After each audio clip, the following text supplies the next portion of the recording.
Bueno, pues grabo este mensaje. Será el primer mensaje de muchos. Y es un mensaje que en principio tenía pensado transmitir más adelante, pero como hay que obedece uno las señales, y creo que es el momento, así que pues aquí estamos grabando este mensaje para todos vosotros. Este mensaje va dirigido a todas las personas, indistintamente de su cultura o religión. Es un mensaje que os engloba a todos y estáis todos integrados dentro del mensaje y de mí mismo, ¿vale? Bueno, yo soy Francisco Maña, Fran Maña, y he nacido y me he criado en el desierto.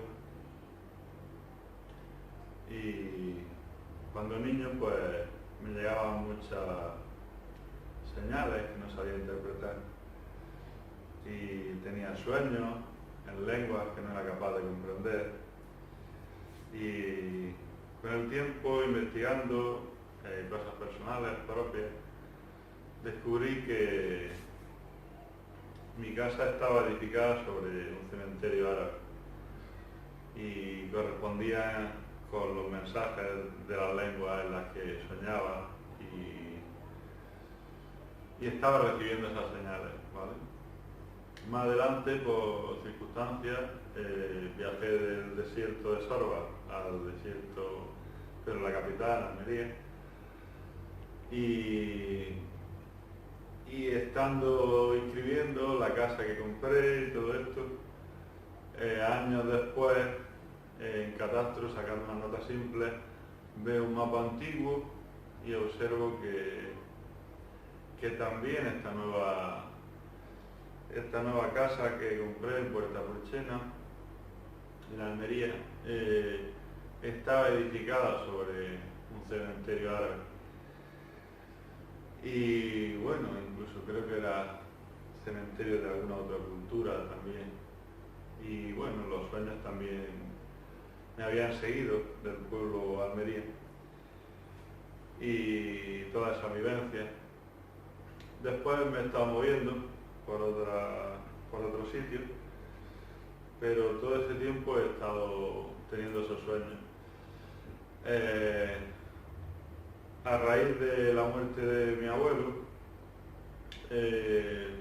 los sueños cambiaron de forma, hubo otros sueños que se sumaron a los primeros y tuve una serie de vivencias que, bueno, lo que yo había estado recopilando para mí, para autorrealización, pues de alguna forma el abuelo me transmite que tengo que darlo a los demás, que transmitirlo a los demás. Y poco después tengo una vivencia en las que al principio yo creo que lo sueño, pero al parecer no es así. Se me pide que transmita el mensaje, que es el inicio de esta grabación que estoy haciendo, y que haga el trabajo de unir las tres casas de Abraham y posteriormente el resto de las casas de la tierra. Y bueno, pues como podéis imaginar, esto me desborda en un principio y no hago caso, pero las señales se hacen cada vez más fuertes, y una de las noches sueño que vienen y me dicen: integro en ti el verbo, integro en ti la corona de la tierra. Y me ponen la mano, yo tengo mucho miedo y caigo al suelo de rodillas, y por la mañana notaba como un fuego en la cabeza, y pocos días después fui a a pelarme y un compañero, Andrés, que tenía alquilada una cafetería mía, un muchacho de Colombia, me dice, tienes como una mano en la cabeza. Y me recorrió el escalofrío del cuerpo porque yo sabía que era la mano del sueño, pero no le di mayor importancia. Pero bueno, han ido sucediendo las cosas y nada, pues aquella voz que escuché aquella noche pues la he ido obedeciendo y me decía que escribiera un códice con una regla y yo la verdad no sabía ni qué escribir y me dijo, no, tú escribe tranquilo que vas a escribir lo que se necesita que lleve el códice, porque el verbo está dentro de ti y es el verbo quien la redacta, tú solo vas a poner las manos. Y bueno, pues me dejé llevar, ¿vale?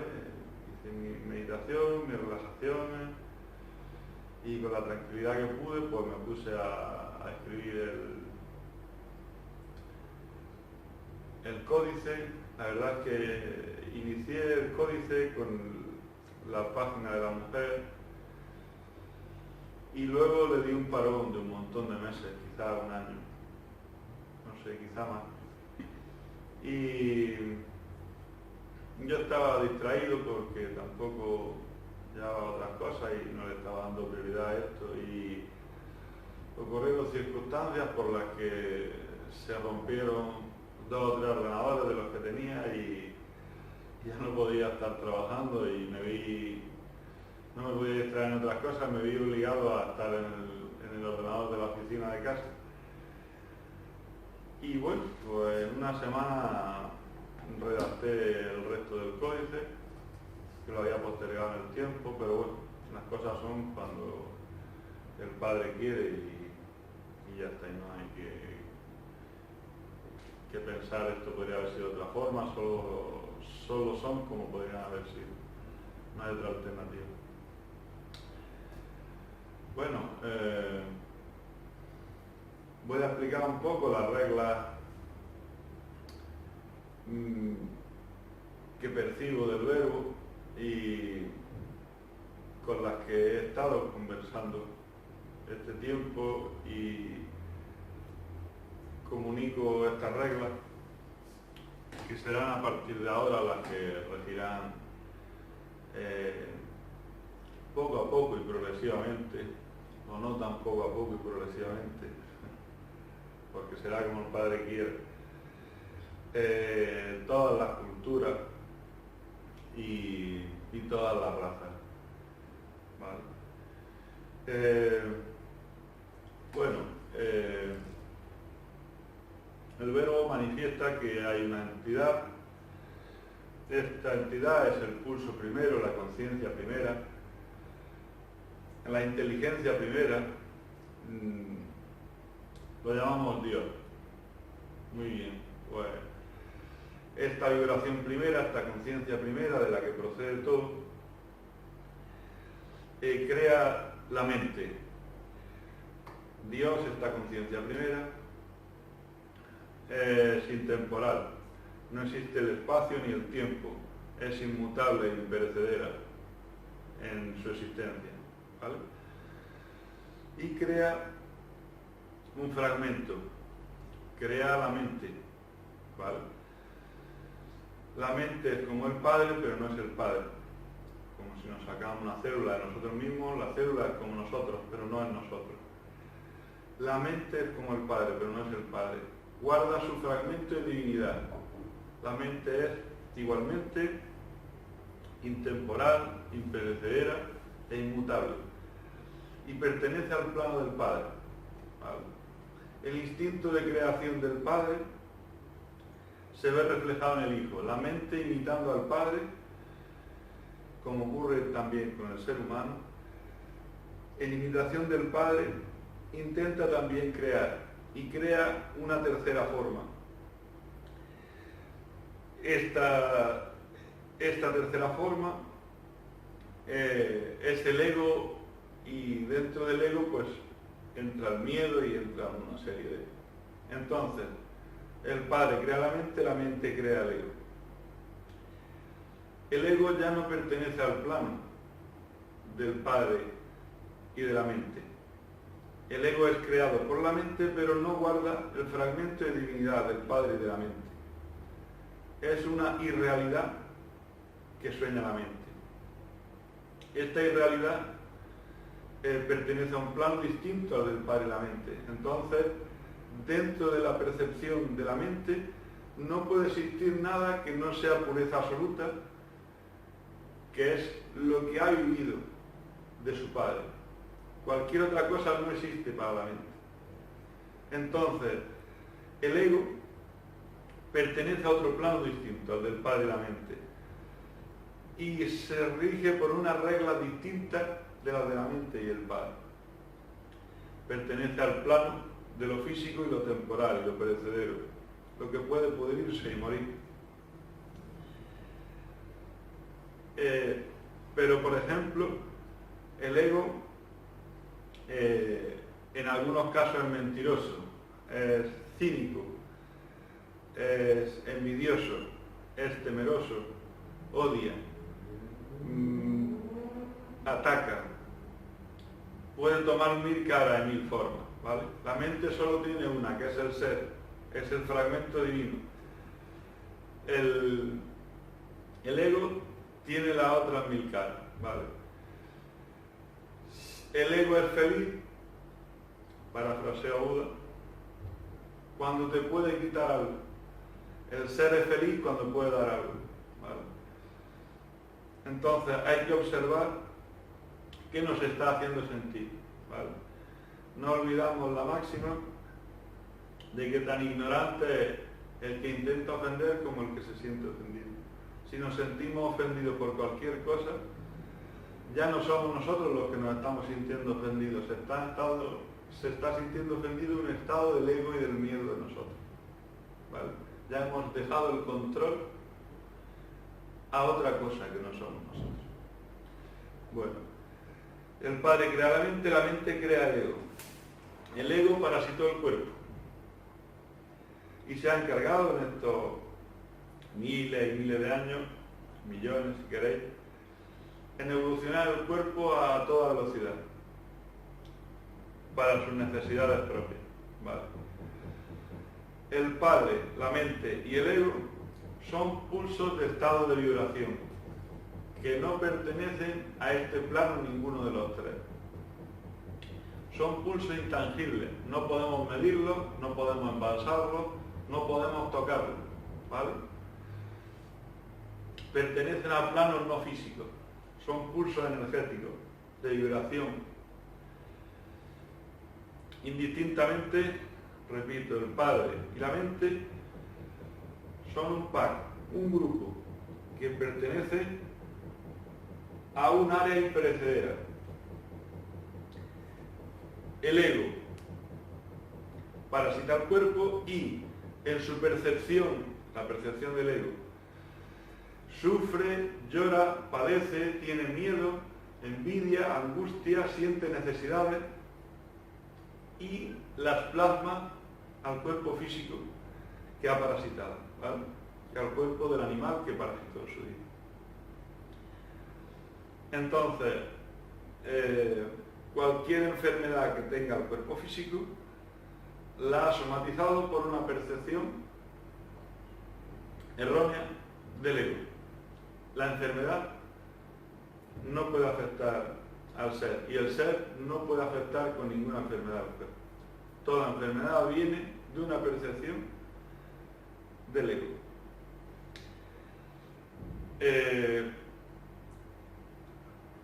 El Padre observa la mente y la ve que la mente está durmiendo y la mente está soñando, tiene una pesadilla. Esa pesadilla es el ego, es la pesadilla que está viviendo como cierta. Entonces el ego miente a la mente primeramente diciéndole que es el cuerpo, cosa que es mentira. Y al pensar la mente que es el cuerpo, piensa que puede morir, cosa que también es mentira. En algún momento, la mente creó al ego como un sistema de seguridad, de protección del cuerpo. En algún momento se sintió separado de la unidad, que es el Padre, que todo lo protege y lo suministra, y pensó que podía ser dañada. Entonces, en ese temor, en esa fracción, ¡pum!, nació el ego, ¿vale? Como un sistema de seguridad. Dice, si puedo morir, mejor estar alerta. Y se entremezcló, el ego se entremezcló con los sistemas básicos primarios de supervivencia del animal en el que parasitó. En este caso, pues, una especie de mono, ¿vale? Entonces, el ego permanentemente le cuenta al ser, que sería la mente, un montón de calamidades de las cosas que pasan fuera. La mente le cree, la mente tiene 8 o 9 añicos de edad, más o menos, aproximadamente. No se puede comparar ni medir, pero aproximadamente una inocencia pura. Y cree todo lo que le dice el ego. El ego tiene su propia inteligencia, igual que tiene su propia inteligencia los programas y las memorias del campo, que las nombraré ahora. Entonces, como una conciencia, aunque sea artificial, no quiere morir. Entonces cuenta 50.000 mentiras a la mente para que no deje de creer en él, porque si deja de creer, la mente deja de creer en el ego desaparece. Y el ego no quiere que se extinga su existencia. ¿Vale? Bueno,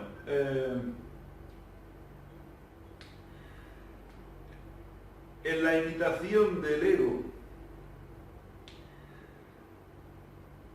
hacia la mente y en la imitación de la mente del propio Padre, la mente observa al Padre e intenta construir algo que tenga una vida similar y una estructura funcional parecida a la existencia y a la funcionalidad del Padre. Y se hace la imagen y semejanza del Padre. El Padre hace imagen y semejanza de sí mismo al Hijo, a la mente. La mente hace imagen y semejanza de sí mismo al ego. ¿Vale? Dentro de la estructura que crea artificial, la mente, para construir al ego, le da una estructura que en su base es parecida al funcionamiento verdadero de la funcionalidad del universo del Padre, dentro de que lo engloba todo el Padre, y lo que habría creado, creando al ego, es una maqueta del tamaño de una partícula comparado con un universo. Pero la hace intentando asemejar al Padre. En ese intento crea una estructura, un campo, intentando imitar esa inmortalidad. En esa estructura que crea intentando imitar esa inmortalidad, se crean cadenas de ego y miedo, evidentemente también del ser,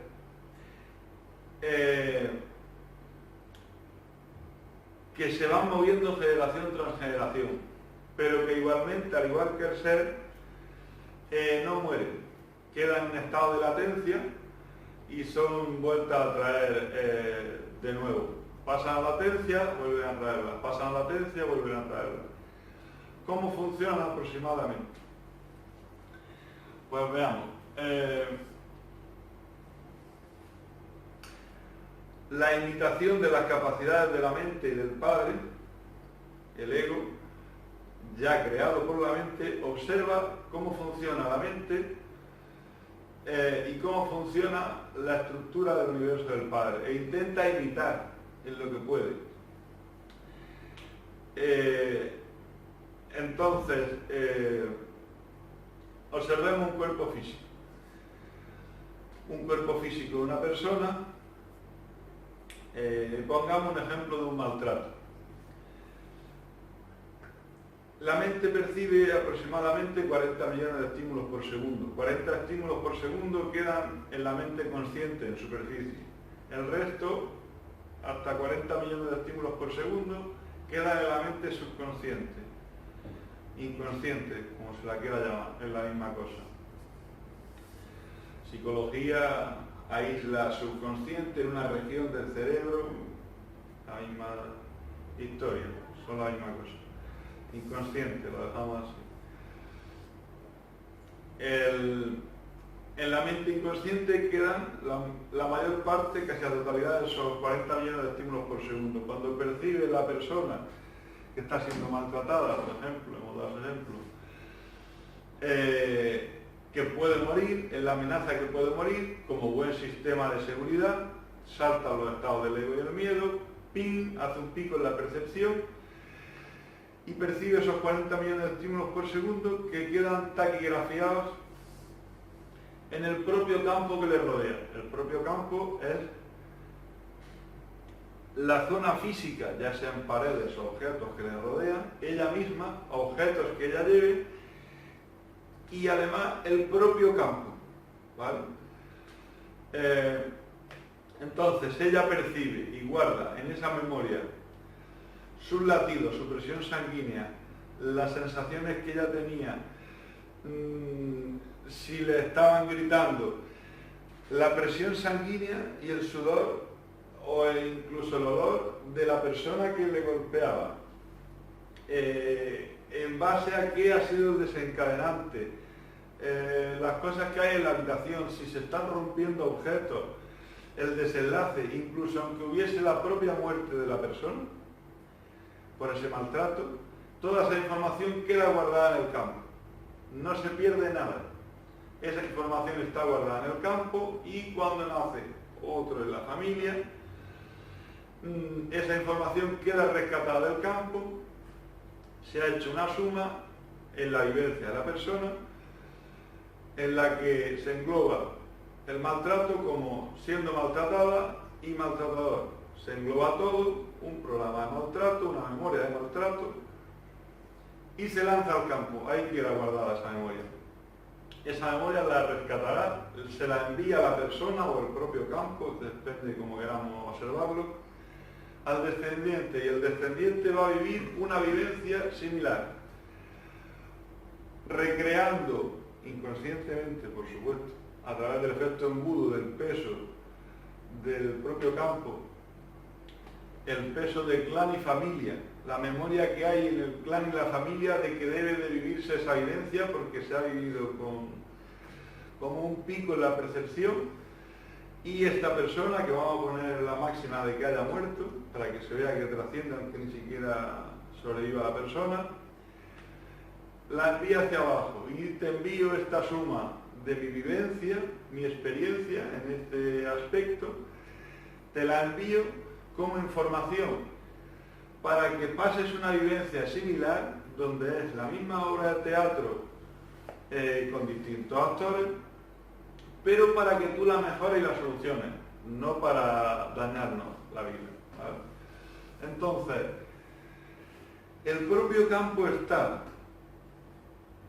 lleno de la memoria de todo lo que ha sucedido desde que el primer átomo o la primera partícula o el primer electrón dieron movimiento al universo.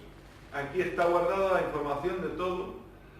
Nos limitamos ahora en la explicación a nuestro planeta, aunque estamos influenciados por las posiciones y la fecha de nacimiento, la posición de los astros, infinitamente podríamos hablar del tema. Pero nos centramos en nuestro planeta. Está guardada una memoria de daño. Hay una memoria de daño en la Tierra. Y eso es sobre todo lo que vengo a reparar. Esta memoria de daño ha guardado una memoria de maltrato físico, psicológico y a todos los niveles, escalas y en todos los estratos de la figura del aspecto femenino. Y esto engloba el femenino de la Tierra Madre y engloba la humanidad en su estado femenino. ¿Vale? Entonces, hay una memoria de daño a la mujer que debe de ser extinguida aquí